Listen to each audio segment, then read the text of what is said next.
Hello students, कक्षा 11 की जो भूगोल की आपकी पुस्तक है भारत भौतिक पर्यावरण, उस पुस्तक के वार्षिक परीक्षा में आने वाले कोई महत्वपूर्ण प्रश्न जो हैं वो मैं आज आपके वीडियो में इसमें बताने वाला हूं। इसका अध्याय जो है 4 जलवायु।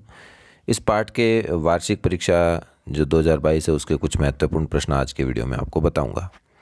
वीडियो को पूरा अंत तक देखिएगा। चैनल को सब्सक्राइब नहीं किया तो सब्सक्राइब कीजिएगा। अन्य पाठों के भी महत्वपूर्ण प्रश्न आपको बताऊंगा। तो सबसे पहले हम देखते हैं कुछ छोटे प्रश्न, अति लघुत्रात्मक प्रश्न। तो भारत की जलवायु किस प्रकार की है? तो भारत की जो जलवायु है वह मानसूनी जलवायु है। मानसून शब्द किस भाषा से लिया गया है? तो मानसून शब्द जो है वो अरबी भाषा से लिया गया है। मानसून शब्द का अर्थ क्या है? तो मानसून शब्द का अर्थ है पवनों की दिशा में मौसम के अनुसार परिवर्तन। भारत का सबसे गर्म स्थान तो ये समय समय पर बदलता रहता है। वैसे चूरू राजस्थान में तापमान बहुत ज़्यादा रहता है। कौन सा स्थान सबसे कम वर्षा प्राप्त करता है भारत में? तो वो है जैसलमेर। और सर्वाधिक वर्षा मासिनराम के अंतर्गत मासिनराम में वहाँ होती है। सबसे ठंडा स्थान है वो द्रास, जम्मू कश्मीर में लगभग -45 डिग्री वहाँ तापमान पहुँच जाता है।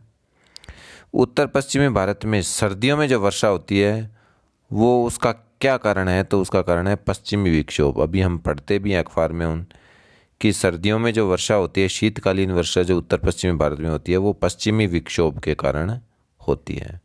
अगला प्रश्न है, मानसून पूर्व का कौन सा स्थानीय तूफान है जो कहवा की कृषि के लिए उपयुक्त होता है, उपयोगी होता है? वो है चेरी ब्लॉसम, फूलों की बौछार जिसको हम कहते हैं। नेक्स्ट है, जाड़े के आरंभ में तमिलनाडु के तटीय प्रदेशों में वर्षा किस कारण से होती है? तो वो होती है पीछे हटते हुए मानसून यानी उत्तर पूर्वी मानसून से। तो भारत में सबसे ज़्यादा वार्षिक वर्षा कौन सा स्थान प्राप्त करता है? तो सबसे ज़्यादा वर्षा होती है मौसिनराम में, जो कि है मेघालय में।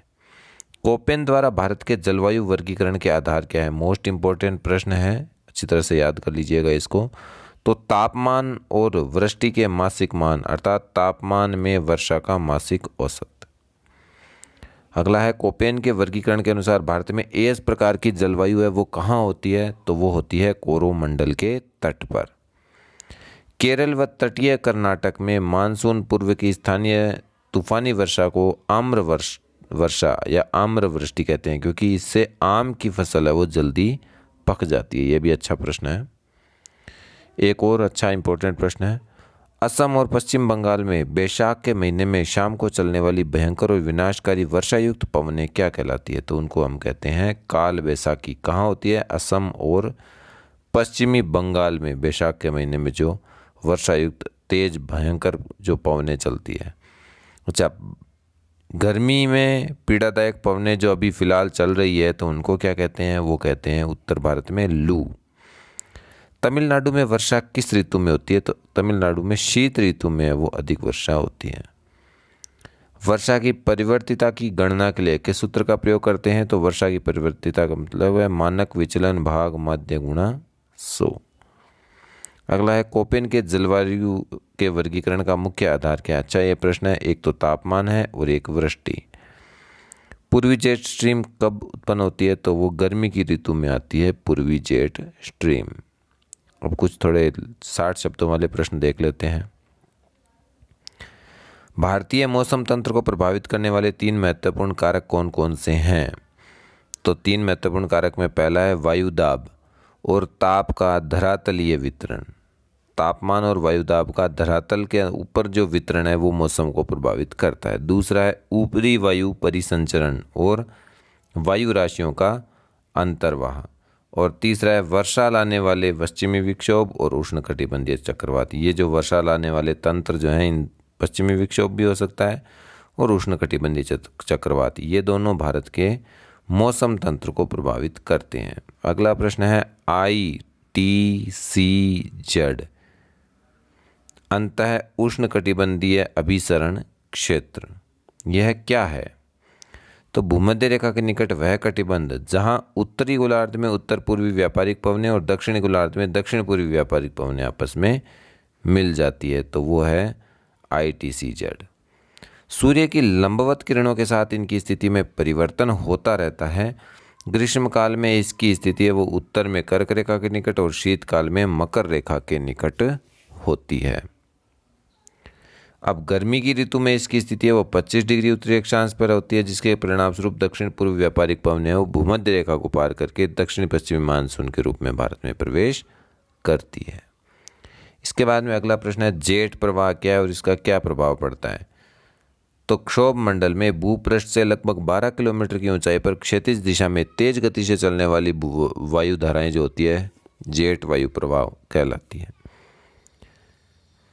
शीत ऋतु में अत्यंत लाभकारी वर्षा वाले पश्चिमी विक्षोभों को भारत में लाने का काम जो है वो ये जेट प्रवाह करती है, जेट स्ट्रीम करती है। जेट स्ट्रीम की स्थिति में परिवर्तन के कारण ये विक्षोभ है वो भारत में प्रवेश करते हैं।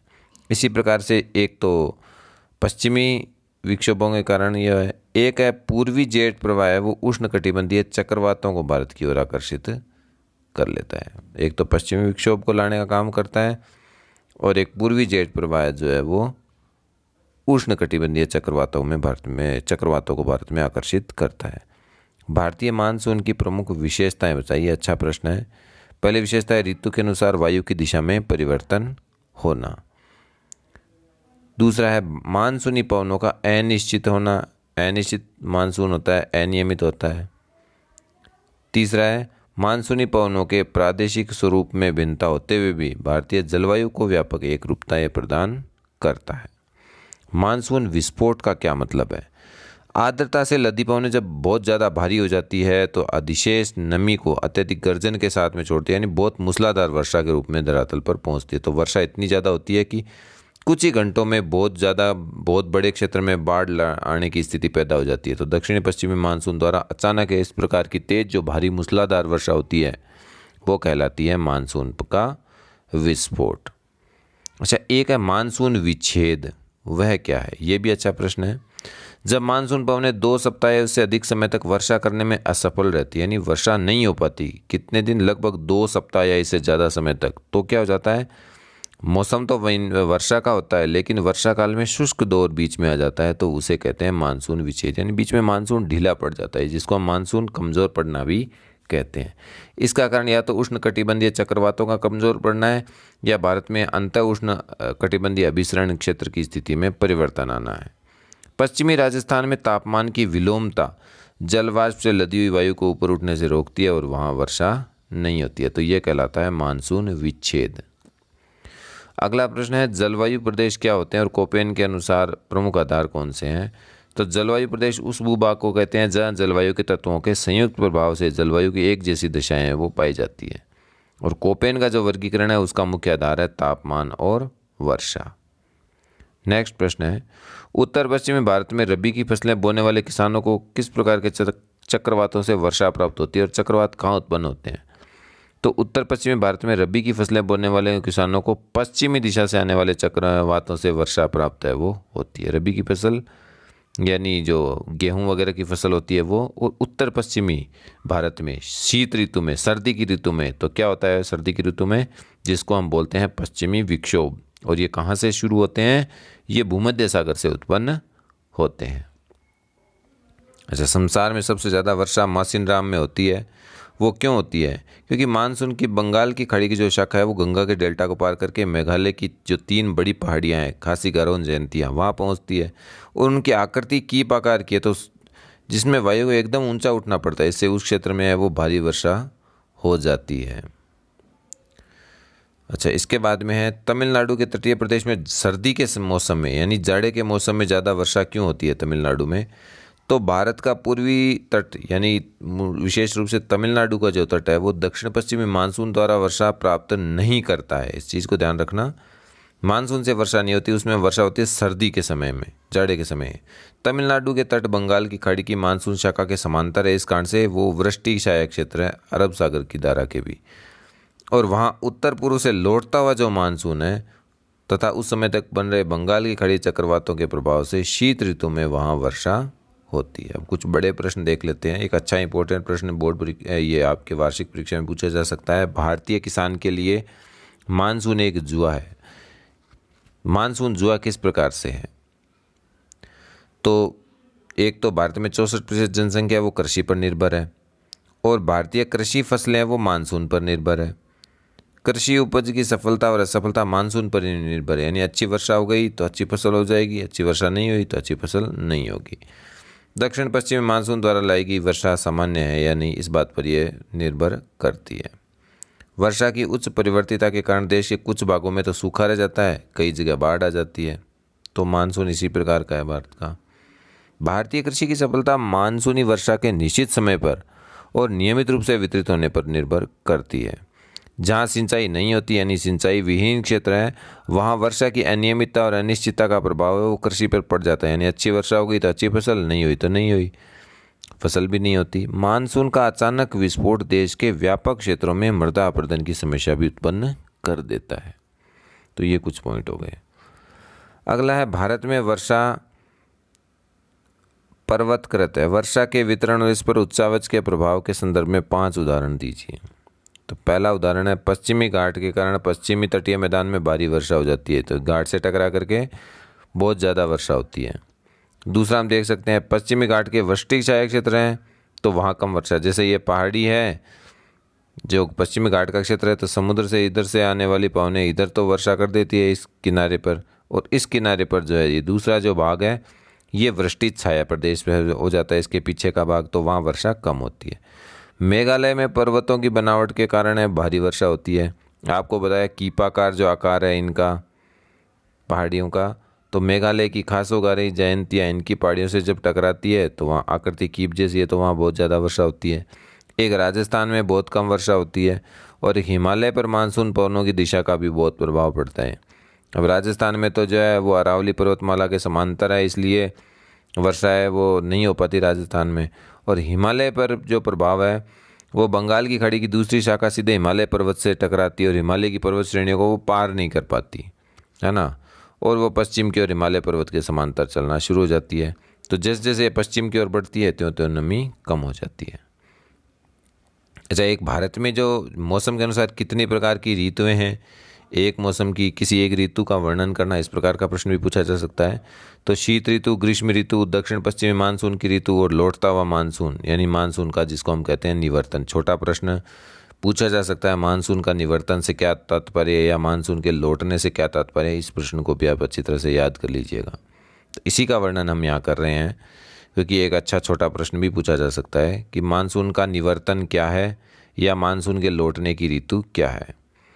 तो सितंबर के दूसरे सप्ताह या दक्षिण पश्चिमी मानसून उत्तर भारत से लौटने लगता है, और दक्षिण से मध्य अक्टूबर और दिसंबर के जो आरंभ होता है वहाँ तक ये लौटने लगता है, यानी दिसंबर दक्षिण के जो भाग है वहाँ से लौटने लग जाता है। सितंबर में तो यह उत्तरी भारत में लौटने लग जाता है, फिर बाद में दक्षिण भारत से यह अक्टूबर से दिसंबर के आरंभ में लौटने लगता है। दक्षिणी विस्फोट के विपरीत मानसून पवनों का लौटना काफ़ी क्रमिक होता है। अब जब मानसूनी पवनें लौटती है ना तो क्या होता है, आसमान एकदम साफ हो जाता है और दिन का कुछ तापमान बढ़ जाता है और रातें सुखद हो जाती हैं।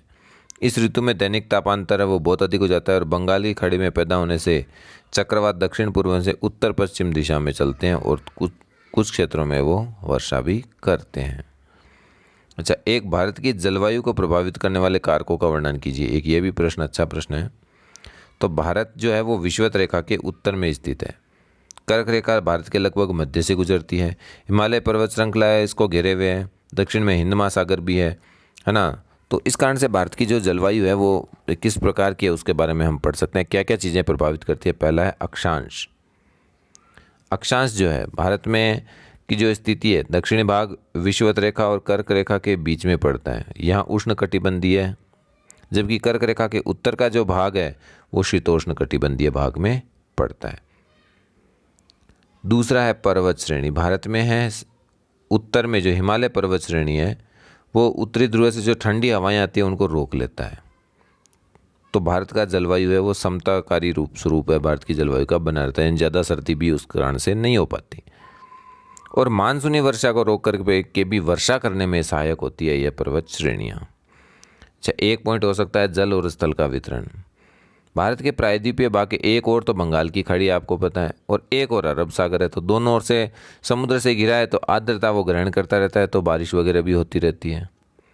भारत का उत्तरी भाग स्थलबद्ध है और यहाँ तापमान ग्रीष्म ऋतु में ज़्यादा हो जाता है और सर्दी में तापमान कम हो जाता है। उत्तरी भारत की बात करें, इसके अलावा और भी पॉइंट है, जैसे समुद्र तल से तट से दूरी है, समुद्र तल से ऊंचाई है, उच्चावच है, ये भी जलवायु को प्रभावित करते हैं।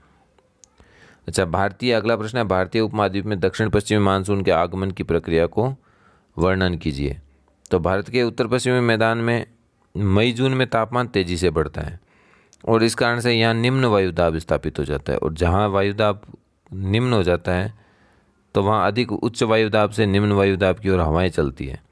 तो हिंद महासागर से चलने वाली व्यापारिक हवाएं हैं वो आती है, तो वो अपने साथ में बारिश भी लेकर के आती है। उसके बाद में ये पवनें भूमध्य रेखा के दक्षिण में दक्षिण पश्चिम हो जाती है और महासागर से गुजरने के कारण आर्द्रता ग्रहण कर लेती है और दक्षिण पश्चिमी हवाएं दो भागों में बढ़ जाती है जब ये भारत में प्रवेश करती है, और बाद में ये वर्षा भी करती है। दो प्रकार की है, एक तो अरब सागर की शाखा और एक बंगाल की खाड़ी की शाखा। आप देख सकते हो इधर से ये आती है अरब सागर की शाखा, यहाँ से इधर से ये बंगाल की खाड़ी की शाखा भारत में प्रवेश करती है। ये भारत का नक्शा है ना। तो इस भारत के अंदर ये नीचे हिंद महासागर है, तो हिंद महासागर से अरब सागर से और बंगाल की खाड़ी से दोनों तरफ से ये हवाएं आती है और वर्षा करती है। अच्छा, भारत के ये मानचित्र है, मानचित्र से संबंधित मैं कुछ अलग से महत्वपूर्ण प्रश्न आपको बता दूंगा, एक वीडियो जिसमें मानचित्र के महत्वपूर्ण प्रश्न होंगे आपके वार्षिक परीक्षा में आने लायक। अगला प्रश्न है, कोपेन के अनुसार भारत के प्रमुख जलवायु प्रदेश कौन से हैं? ये अच्छा इंपॉर्टेंट प्रश्न है, आपके वार्षिक परीक्षा में पूछा जा सकता है। तो कोपेन के AMW है वो जलवायु जो है वो पश्चिमी तट के साथ साथ, एक है AS प्रकार की ग्रीष्म ऋतु में शुष्क मानसूनी प्रकार की जलवायु है, एक आपके AW है BSSW। तो इनको आप याद कर लीजिएगा, आपकी पाठ्य पुस्तक में दिए हुए हैं। E है जो ध्रुवीय है, DFC, CWG, BWHW, ये विभिन्न प्रकार के जलवायु का वर्गीकरण ये कोपेन के अनुसार। ये चित्र भी, मानचित्र भी आपकी पाठ्य पुस्तक में दिया हुआ है, इसको देख करके आप याद कर लीजिएगा। ये कुछ महत्वपूर्ण प्रश्न हुए। धन्यवाद।